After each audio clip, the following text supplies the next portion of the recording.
এইভাবে রাস্তাঘাটে দাঁড়িয়ে কোন সময় মসজিদের সামনে, কোন সময় মন্দিরের সামনে, কোন সময় প্যাগোডার সামনে দাঁড়িয়ে আমাদেরকে এভাবে প্রতিবাদ জানাতে হয়। কারণ আমাদেরকে মুসলমান, হিন্দু, খ্রিস্টান, বৌদ্ধতে ভেদাভেদ করে রাখা হয়েছে।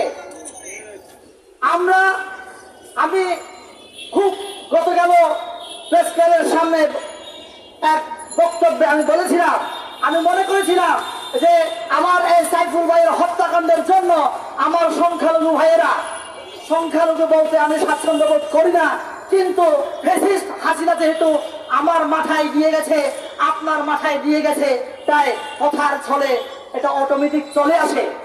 আমি মুছতে চাইলেও মুছতে পারছি না আমার ডিকশনারি থেকে। আমাদেরকে এভাবে করে ভেদাভেদ করা হয়েছে, কে মুসলমান কে হিন্দু। আমরা তো মারামারি করতে চাইনি, কিন্তু আমাদেরকে মারামারি করানোর জন্য সুযোগ করে দিয়েছে। কে সুযোগ করে দিয়েছে? আমরা অনেকে মনে করি থেকে বাংলাদেশের প্রশাসন। না, বাংলাদেশের প্রশাসনকে চালাচ্ছে ভারতের প্রশাসন। আপনারা আমার সাথে একমত কিনা বলেন? ভারতের প্রশাসনকে যখন আমরা উৎখাত করতে পারবো না, ততক্ষণ পর্যন্ত আমাদেরকে এইভাবে সভা সমাবেশ করে, বিক্ষোভ মিছিল করে আমাদের ভাই হত্যার জন্য বিচার চাইতে হবে। আমি বলছি, আমি ওই দিন খুশি হব, ওই দিন অসাম্প্রদায়িক বাংলাদেশ বিনির্মাণ করতে পেরেছি মনে করবো, যেদিন এক মুসলমান মারা গেলে হিন্দু, বৌদ্ধ, খ্রিস্টানরা রাস্তায় ঝাঁপিয়ে পড়বে। এক হিন্দু ভাই, এক খ্রিস্টান, বৌদ্ধ মারা গেলে আমার মুসলমান ভাইরা রাজপথ কাঁপিয়ে দেবে। ওই দিন আমি মনে করবো আমরা বাংলাদেশ বিনির্মাণ করতে পেরেছি, আমরা ভারতকে উচ্ছেদ করতে পেরেছি বাংলাদেশ থেকে। আমাদের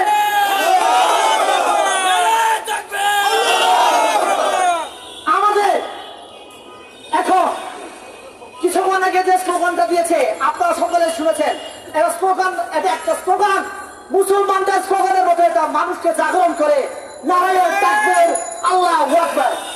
ঠিক তেমনি হিন্দুরাও এরকম একটা স্লোগান দেয়, কিন্তু আমি মনে করি এই স্লোগান প্রত্যেকটা ধর্মের লোক দেওয়ার অধিকার রাখে। কিন্তু আপনি যদি বলেন এই নারায়ণ তাকবীর আল্লাহু আকবার, এই স্লোগান দেওয়ার জন্য আপনাকে যদি জঙ্গি তকমা দেওয়া হয়, আপনি পাঞ্জাবি পায়জামা পরার কারণে, আপনাকে যদি দাড়ি টুপি রাখার পরার কারণে যদি আপনাকে জঙ্গি তকমা দেওয়া হয়, এই তকমাটা কে দিয়েছে? এই তকমা দিয়েছে ভারতের সরকার, মোদীর সরকার দিয়েছে তকমা। আমাদেরকে পাকিস্তান থেকে বিচ্ছিন্ন করার পিছনেও ভারতের হাত রয়েছে। আপনারা সুস্পষ্টভাবে জেনে রাখেন, আমরা আজকে বাংলাদেশ হয়েছি ভারতের চক্রান্তের ফলে। আমরা প্রয়োজনে সেই পাকিস্তানে ফিরে যাব, কিন্তু ভারতের পা আর আমরা চাপবো না। আমরা ভারতের সাথে ভালো সম্পর্ক রাখতে চাই, কিন্তু তারপরও তোমাদের পাশ থেকে আমরা সম্পর্ক রাখতে চাই না। আমরা বন্ধুত্ব সুলভ প্রতিবেশীর সাথে যেন সম্পর্ক রাখা যায়, সেইভাবে আমরা সম্পর্ক রাখতে চাই। আমি সব শেষে আহ্বান করতে চাই, আজও আমাদের উপদেষ্টা মন্ডলীদের মধ্যে কিছু উপদেষ্টা ভারতের দাবিদারি করছে। আপনারা সকলে তাদেরকে চিনেন, জানেন, বুঝেন। আপনার প্রতিবেশী, আপনার বাড়ির পাশে, সে হিন্দু কিনা, সে মুসলমান কিনা, আমাদের প্রত্যেক ধর্মের মাঝে আরএসএস এর লোক, রয়ের লোক রয়েছে। আপনারা তাদেরকে প্রতিহত করুন। কিভাবে এরা আমাদেরকে ধ্বংস করার জন্য পায়তারা করছে। আমার চট্টগ্রামকে ওরা বিচ্ছিন্ন করতে চায়। আমি বলছি, আপনাদের 7 সিস্টার আমরা বিচ্ছিন্ন করে দিব। মণিপুরে কিছু, আমি আজকে একটা ভিডিও দেখলাম, মণিপুরে আমার ভাইরা বলছে ওরা তো হিন্দু, তাহলে ওদেরকে আপনারা মারছেন কেন? আমার বাংলাদেশে কিছু নেতাকে ধরে নেওয়া হয়েছে। আওয়ামী লীগের নেতা, সে হিন্দু হোক, বৌদ্ধ হোক, খ্রিস্টান হোক, সে তো আইনের আওতায় আসবে, তার নাকি? একজন মুসলমান ভাই আওয়ামী লীগ করার কারণে যদি তাকে গ্রেফতার করা হয়, তাহলে একজন বৌদ্ধ খ্রিস্টান নেতাকে আওয়ামী লীগ করার কারণে তাকে কেন গ্রেফতার করা হবে না? আমি গ্রেফতারের দাবি জানাই। আজকে এই বাইতুল মোকাররম মসজিদের সামনে থেকে আপনাদের কাছে, প্রশাসনের কাছে যে শুনবে, আমি আপনাদের কাছে উদাত্ত আহ্বান জানাতে চাই, তাদেরকে অ্যারেস্ট করেন। আওয়ামী ফ্যাসিবাদের প্রত্যেক লোককে অ্যারেস্ট করলে বাংলাদেশ 80% ঠান্ডা হয়ে যাবে। আমাদেরকে প্রেস ক্লাবে এরকম আর মানববন্ধন করতে হবে না। আমাদের কারো বিচারের দাবিতে মানববন্ধন করতে হবে না, তাদেরকে অ্যারেস্ট করুন।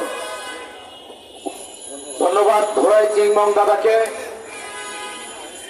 আমরাও জিজ্ঞাসা করতে চাই, কেন 625 আওয়ামী লীগ নেতাকে সেনানিবাসে আটকে রাখার পরে ছেড়ে দেওয়া হলো? এই মুহূর্তে বক্তব্য রাখবেন আরিফ বিল্লাহ, সংগ্রামী কেন্দ্রের সদস্য, গণ অধিকার পরিষদ।